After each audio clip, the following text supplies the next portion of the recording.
So, SkyDoesMinecraft aka Adam got exposed by his ex-wife. Via Twitter, she posted this tweet. It's 7 pages long where she basically explains what happened. If you are around my age, you probably grew up with this guy and maybe even looked up to him. He was basically the man back in the day when it came to Minecraft. Like, no joke, I think without this guy, Minecraft wouldn't have been that big back then. Now, what she shared on Twitter sent actual shivers down my spine. It was a tough read. I genuinely have zero respect for Adam after reading this, if everything she said is 100% true. So this is her tweet. Dear Adam Dahlberg, aka Ned Nobody, aka SkyDoesMinecraft, it's time everyone knows the truth. I'm tired of letting you get away with this. The police know. Putting the evidence below. And then she linked an iCloud Drive file, Dear Adam, the truth about you, and she says everything that happened. So yeah, we're going to look at some important parts of that document. The first page of the document is really hard to read. She explains how bad of a person Adam was, how manipulative he was, how he was constantly making Liz feel like shit, and how he abused her, and he was using his fame and status to hide all of these things away. I wasn't ready for a baby. I spoke of always wanting one, but I constantly told you I wasn't ready, nor was I financially in a place to have a child. You squeezed my body and were near begging for me to let you get me pregnant, saying stuff like, please, please, I want another kid, I have the money. I want another kid because Alessa keeps me from being the father I dream of.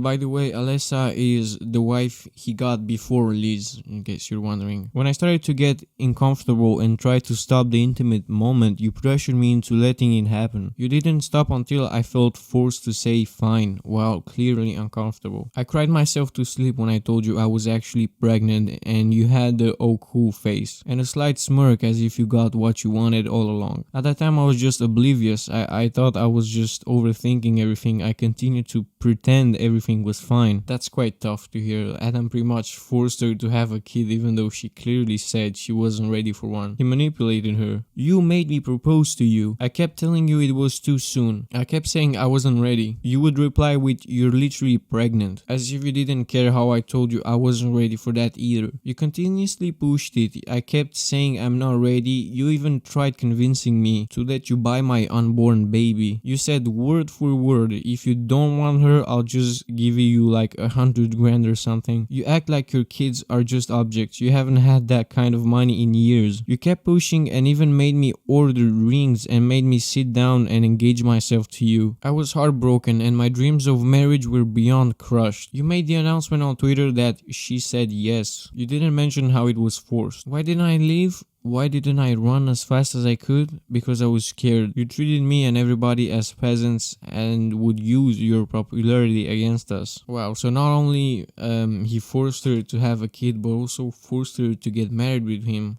I mean, it's really weird to see him like this. Like, when you remember watching his YouTube videos, like when you were just a small kid, like you wouldn't think in 1,000 years that sweet guy making Minecraft videos would turn out to be such an evil person and messed up human being. You stole money from companies just to buy drugs and never do the work. I had to pull thousands of dollars I needed for food and bills just to pay back those individuals and pay bills with what was left. They were so kind about it. I was so scared.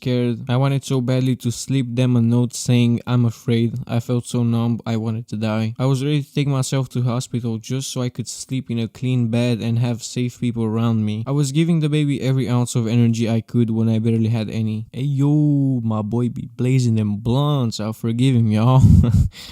But yeah, whenever I look at these stories of domestic abuse where the man is causing all the problems, I really don't understand why some women just don't run away, just like completely block that person out of their life. Like, I don't blame her or anything, I just don't understand the reasoning for staying. And I know she said she didn't leave because she was scared, but like, still. You also have assaulted and harassed several women, even paid them off with hundreds of thousands of dollars just to protect your perfect little image. You paid a girl to keep quiet years ago because you almost got her pregnant and you didn't care. You sent inappropriate pictures to young girls. You never asked for ages because you never cared. If they walked, you talked. That's not the first time you have done things. You'd be surprised what I have found. You are extremely unfaithful. As soon as I left, you did my best friend, who I considered to be like a sister. Over the years, you failed to acknowledge how you'd pay young girls money for their time and attention. Cheating is gross unless I loved you.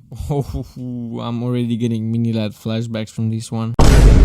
Man, it feels like every famous YouTuber is getting exposed for being a predator these days. It's crazy. Now for the next screenshot, the backstory is basically he randomly decided to punch his amethyst for whatever reason, I don't know. In case you don't know what amethyst is, it's basically a variant of quartz. It's pretty pointy, you know, and ended up having to go to the hospital. Kept calm and nodded quietly to me. We were brought up to the inpatient hospital room. You became violent with me. You called me disgusting names, saying racist comments as well as the N-word, and trying to fight the staff. I still tried to love you and speak calmly. I came up to you and you started screaming and kicked your feet into my belly and started shoving me away, screaming awful things. I thought I was going to miscarry. It hurt so bad. I stood up to the social worker, hugged me while I bawled my eyes out. Security took over again. They made sure I was okay and had me leave. I called to check on you every hour even though I was falling apart. The nurses called me to make sure I was okay, and I'll never forget them. You were then hospitalized for a week. Alyssa never gave up on helping me, even if it was checking in. She's not the bad guy you claimed her to be. There's also even more messed up things that she shares on that file that I frankly don't think I can show that in a YouTube video. Like, it's that bad. But yeah, SkyDoesMinecraft is obviously not well. He's struggling with mental health issues, so some things here and there could be blamed on his mental issues, but still that cannot be used as an excuse for everything he has done. Like, there's a limit when it comes to blaming your actions on mental health. Thankfully, her ex-wife is safe now and is doing a lot better without him, and the kid is doing just fine. So yeah, I guess Adam is once again another person I looked up to when I was a kid that did a complete 180. Flashback to Minila, what a shit show that was.